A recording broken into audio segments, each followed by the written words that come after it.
দুদিন আগের কথা। পাকিস্তানের সাবেক প্রধানমন্ত্রী ইমরান খান সামাজিক যোগাযোগ মাধ্যম এক্সে জাতির পিতা বঙ্গবন্ধু শেখ মুজিবুর রহমানকে নিয়ে একটি পোস্ট করে প্রবল সমালোচনার কেন্দ্রবিন্দু হয়েছিলেন।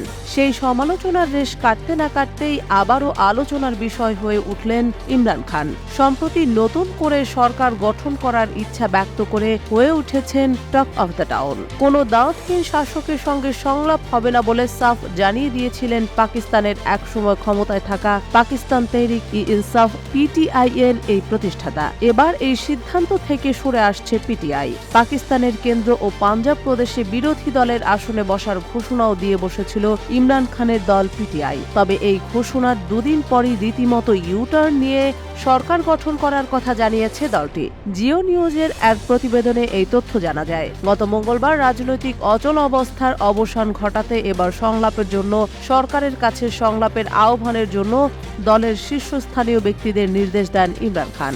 পাকিস্তানের পত্রিকা ডনে প্রকাশিত প্রতিবেদনে বলা হয়েছে, পিটিআইকে সরকারের সঙ্গে আলোচনা শুরু করা এবং সংলাপের মাধ্যমে সংসদে তার সমস্যাগুলি সমাধান করা উচিত বলে পিটিআই নেতাদের সঙ্গে আলোচনা করেছেন ইমরান খান। ইমরান খানের সঙ্গে সাক্ষাৎ শেষে আদিয়ালা জেলের বাইরে সাংবাদিকদের এসব কথা বলেন পিটিআই নেতা গহর আলী খান। তিনি বলেন, সাবেক প্রধানমন্ত্রী ইমরান খান সরকারের সাথে আলোচনার জন্য এগিয়ে যাওয়ার অনুমতি দিয়েছেন। তিনি বলেছিলেন যে দলটি প্রাথমিকভাবে তার মিত্রদের আস্থায় এগিয়ে যাবে। এই পিটিআই নেতা দাবি করে বলেন, ইমরান খানের সঙ্গে সাক্ষাৎ করতে যাওয়া প্রতিনিধি দল অনুরোধ করেছিল যে রাজনৈতিক দলের আলোচনা শুরু করা উচিত, কারণ মতপার্থক্য বাড়ছে। বিষয়টি শোনার পর এতে সম্মতি দেন ইমরান খান। এক প্রশ্নের জবাবে গহর আলী খান বলেন, পিটিআই কখনো কারোর সঙ্গে কথা বলতে অস্বীকৃতি দেয়নি। আলোচনা বা সংলাপ কোনো চুক্তি বা দলের দুর্বলতা হিসেবে বিবেচনা করা উচিত নয়। তিনি আরও দাবি করেছেন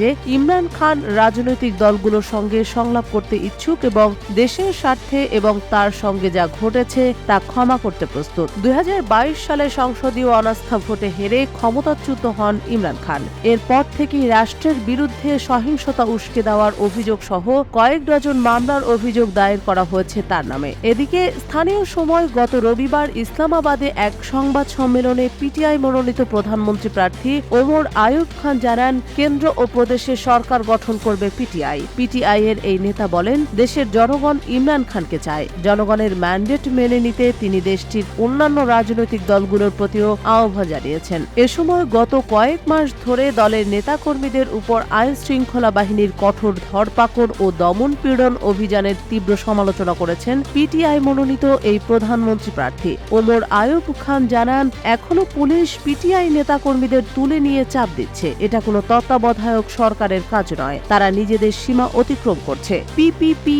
ও পিএমএলএন কে ইঙ্গিত করে ওমর আয়ুব বলেন, এই দলগুলো 40টি আসনও জিততে পারেনি। তাদের এবং অন্য সবাইকে জনগণের কথা শুনতে হবে। দেশের জনগণ ইমরান খানকে প্রধানমন্ত্রী হিসেবে মেনে নিয়েছে এবং তারা সুন্দর পাকিস্তান চায়।